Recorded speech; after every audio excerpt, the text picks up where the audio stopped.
Om Guruji, welcome once again to today's satsang, and we'll try and understand what good health is all about. And as in the reading done just now, what Swamiji is bringing out to us is health is not what most of us think health to be. A lot of us think health to be that if my body is fine, I am free of diseases, then I am good. Is it so?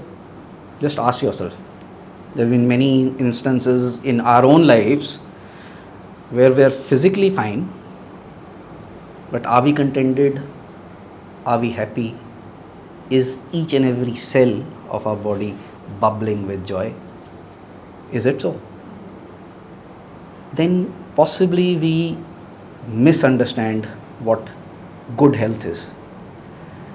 And that is not our fault, because the medical science of today, what does it say?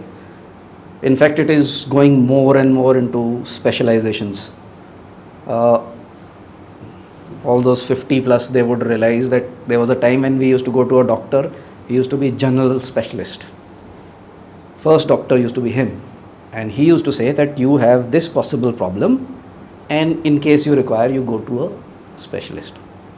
Today, we think we are all super intelligent, Google educated and AI educated. And what do? We go directly, we decide what we need and we go directly to a specialist. And now that specialist knows something about a particular organ completely, but he does not know anything else what is happening in the body. And there are many instances where you would realize, my own father was playing golf in the afternoons, used to play, so he developed some skin issue, which we thought was a skin issue, when he went to a dermatologist who gave him an steroid for the skin, and his kidneys packed up. And so this is what is the so-called era of specialization. But what does Vedanta, what does Ayurveda, what does our Upanishad say? And what Swamiji was talking of in this reading? It is a holistic view of health. And how and why of it? In the normal medicine, what do? Many times, say for example, I have allergy to something and I develop cold. So what do? I go to a doctor, I decide on my own that I need this medicine, I take it. The symptoms subside only to return later on. Is that cure from disease? No. So now we will get into a realm where we will come to know why and how things happen in our body, which is the manifestation of many sheaths. I'm sure you would have heard of koshas, layers or sheaths, as the Vedantic teachings talk of, and I'll just name out those 5 koshas. The first one is Annamaya kosha. Annamaya means that is sustained by food, and not only that is sustained by food, once the soul leaves, it becomes food for other things. So it is totally about food. Today I am very proud, or whatever, this is my body, this is my cell, What is the history of it? What does science, what does Einstein say? That no energy is created and nothing is destroyed, it just changes form. So the atoms in our body are what is happening.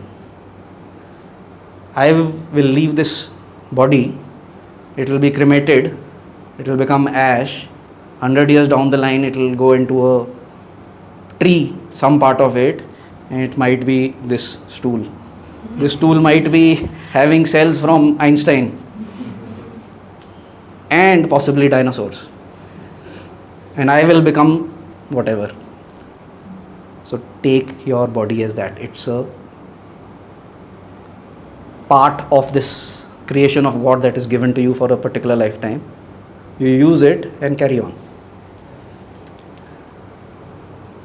From the Annamaya kosha, and the best way to understand these koshas is, you've seen those Russian nesting dolls? They're small doll, bigger doll, bigger doll, bigger doll. And most of us, okay, what do you think? How does the soul reside in us? Where does it reside? Is it within our physical body or outside our physical body? Exactly what we think is, actually it is the other way around. The most grossest, that is the physical, the Annamaya Kosha, the physical body, is the smallest. And its area of influence is the smallest. Why? I can do certain particular things with our body. We all know what we can do with our body. There are limitations. What I can control in it, nothing much. When we go to the next sheath, which is Pranamaya Kosha. Pran is, as all of us know, is life force, energy. It's just not the breathing part. It's much more than that. And for us on the path of yoga, the most important. I will come to it. Why? Pranamaya Kosha is the one that is dealing with our life force energy. Its area of influence extends beyond our body. If we learn first to become aware of this body, and then more importantly learn to control the movement of prana in our bodies, we can do much more that we can do with our health especially than we can do with our physical body. Physical body health, what can we do? Eat well, exercise, that's it.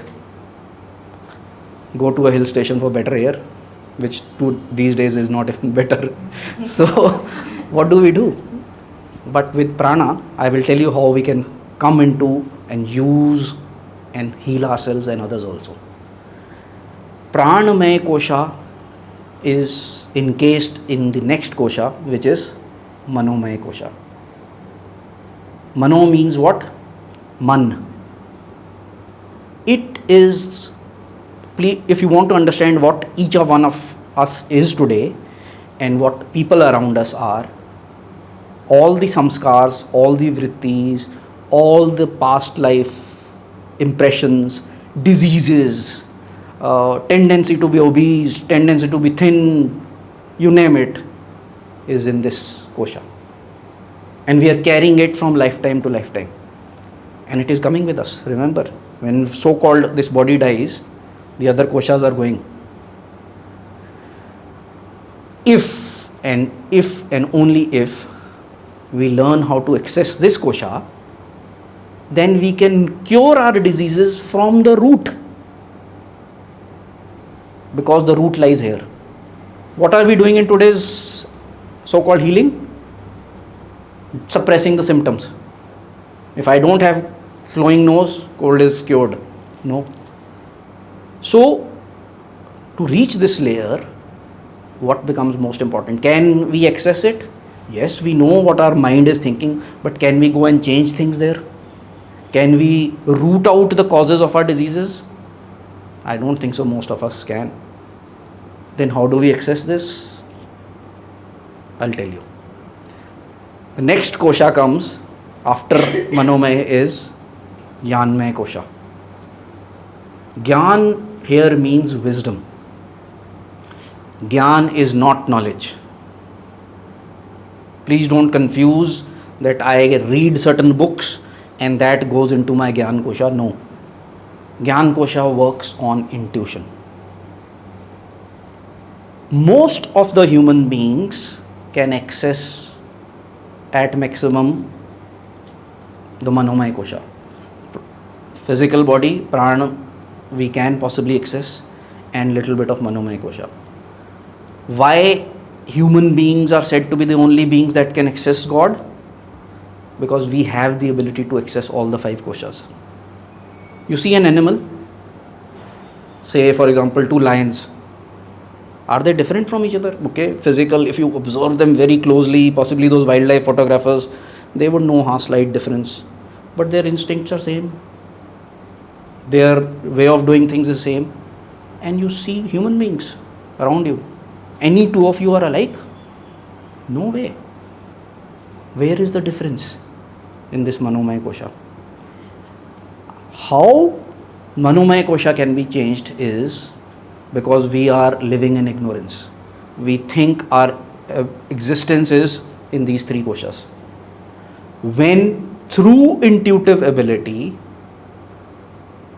we learn to access the Jnanmaya Kosha, the darkness of ignorance will be removed.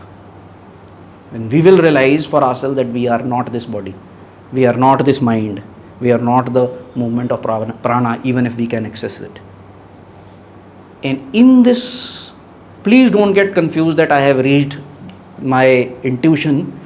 One very important way of coming to know what is my intuition and what is my possibly my thought working is, what is said is that we think in a language. Now try and think about this. Anytime you're thinking, okay, I will go tomorrow and do this thing there, you're thinking about it, but it is in a language, either in Hindi, either in English, or in some language. That is not intuition. If some thought comes to me, okay, I should not go there, there might be an accident. If it is coming to me in a language, it's not intuition. Intuition is without words. You just know. And each and every pore of your being knows it. And all of us have some time or the other in our life accessed it. Sometimes suddenly, illogically, a feeling comes, no, don't do this. Oblique, do this. And your brain will later on think, yeah, what am I thinking? That was the most foolish thing to do, but you did it. Because for a time being, we were able to access the Jnanmaya Kosha. And beyond that is the Anandamaya Kosha, which is the ever existing, ever conscious, ever new bliss, Satchidananda. And then most of us will say, how can we have said, no, in the spiritual path, it is the true feeling, the true existence of all of us. And most of us would say, what are you talking? If it is the true essence of my existence, why am I not feeling it? Where is it? Why? Because we do not know how to access it. But each and everything that we are doing in our life is for that. Why do you think you are working? Why do you think you are eating? Why do you think you are trying to be happy in life? Any and everything is, like Master said, for two things: to avoid pain and to have permanent happiness. Why is happiness so important? How does our soul know that happiness is so important? All and everyone, even Hitler, was wanting to find happiness by killing people. But he was also searching what we are searching. Because every animal, you name it, is trying to achieve that happiness. The only difference is that some of us know better, some of us don't know better. And we are living in that existence. Now these 5 sheets that we have understood, they are not earmarked, separate.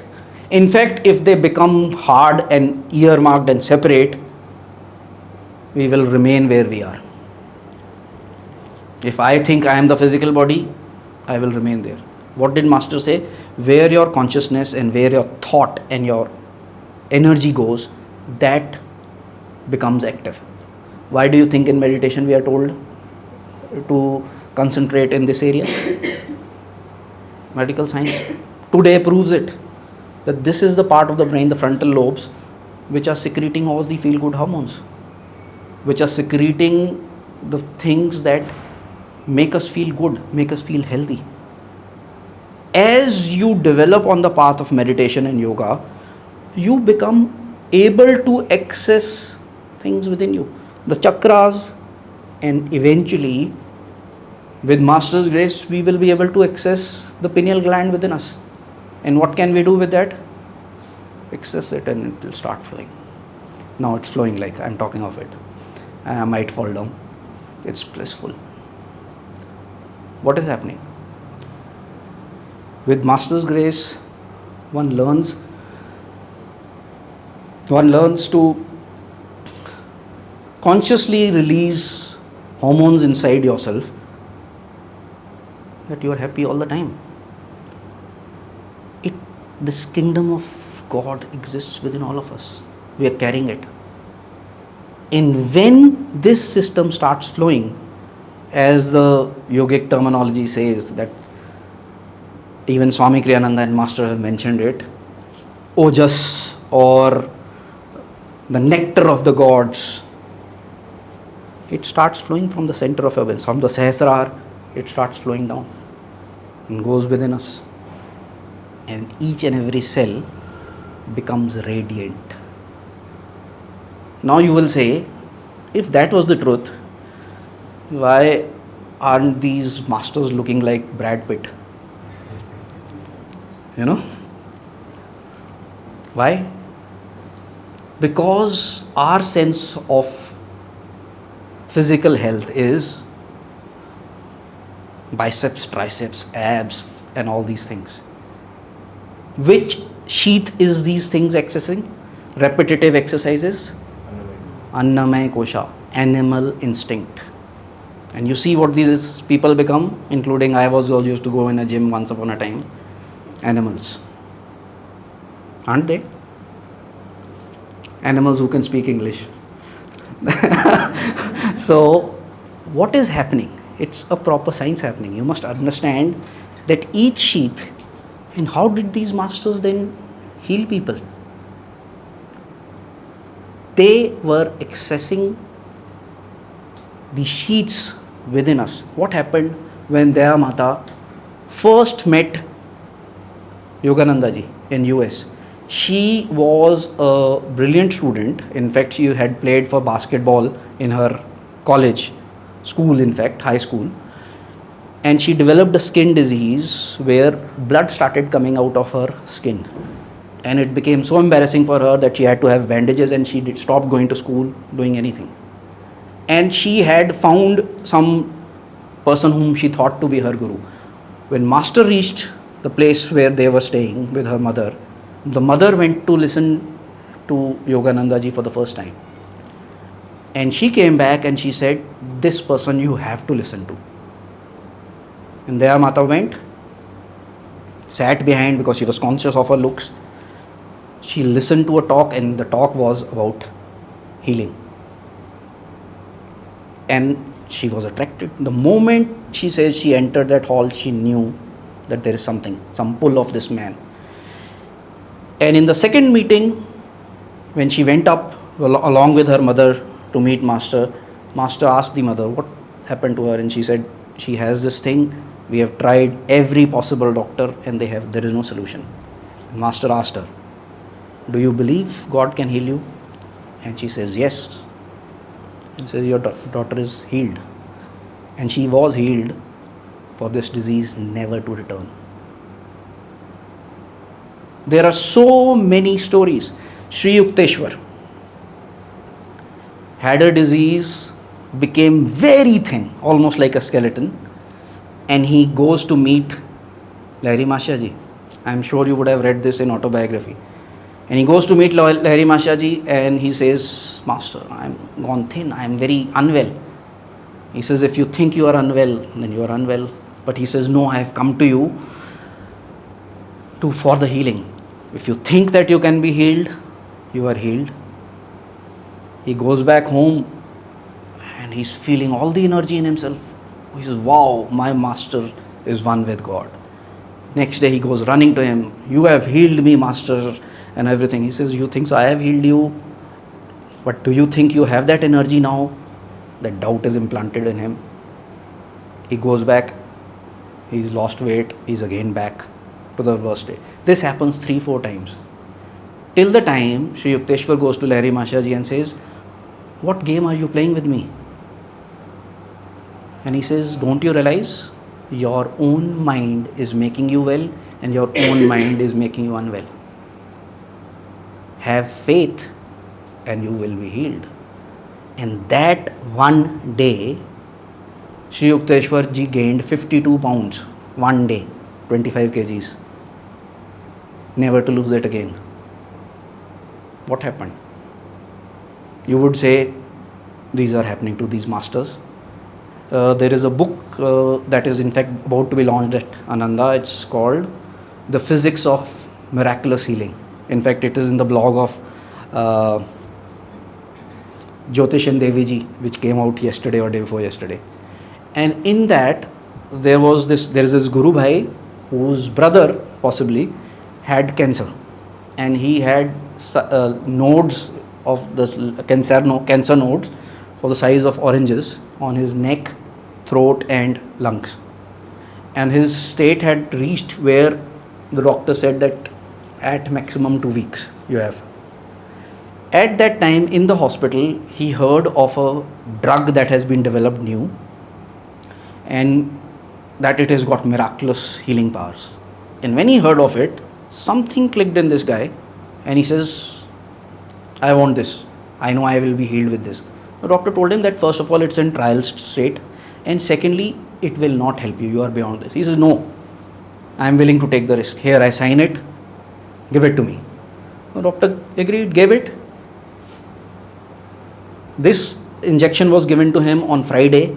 On Monday, the doctor's words are, these cancerous growths had vanished like ice on a stove plate. And 10 days, this man was discharged completely free of cancer and completely healthy. And he goes out, lives. 6 months down the line, he is reading an article about that drug, and it shows it's failed. It says that it was given to so many people, it had no healing on anyone. In fact, it is likely to be closed down. And this guy hears about it, reads it, and in 3 days' time, he is back in hospital with that cancer. And the doctor by this time has understood what has happened. He says, no, we have come up with a double strength and a better improved version of this thing, and I am sure it is going to help you. And he again sees the change in this guy. And he gives him a saline injection. This is the statement of the doctor. And this guy is healed. But the story didn't end here. He read it again, and he died in 3 days after that. This story is going to show us what?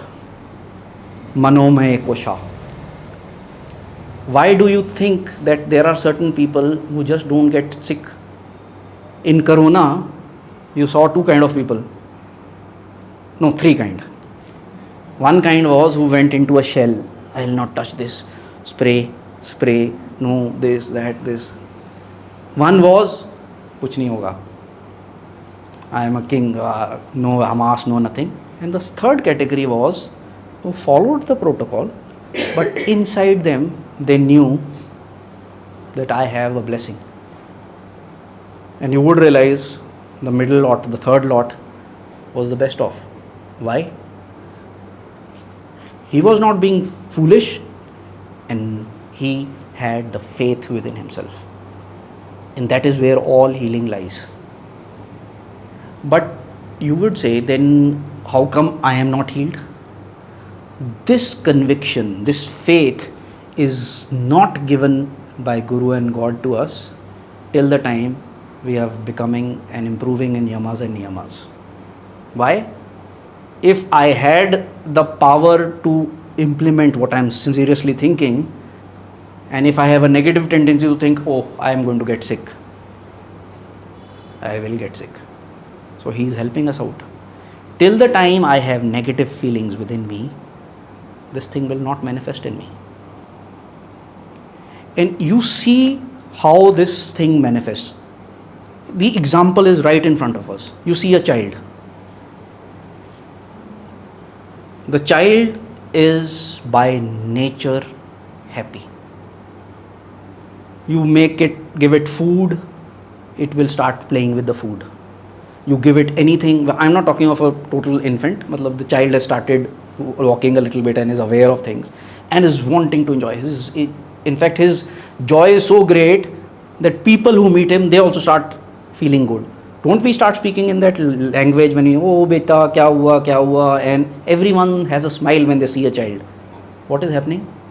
He is accessing his Anandamaya kosha. From that kosha, he comes to the Gyanmay. How does a child function? By instinct. No logic. He will do something which he feels, is convinced of, and will do it with full faith. My daughter used to jump from top of the car into my hands with complete faith that he's going to catch me. Today she won't. Why? What has happened?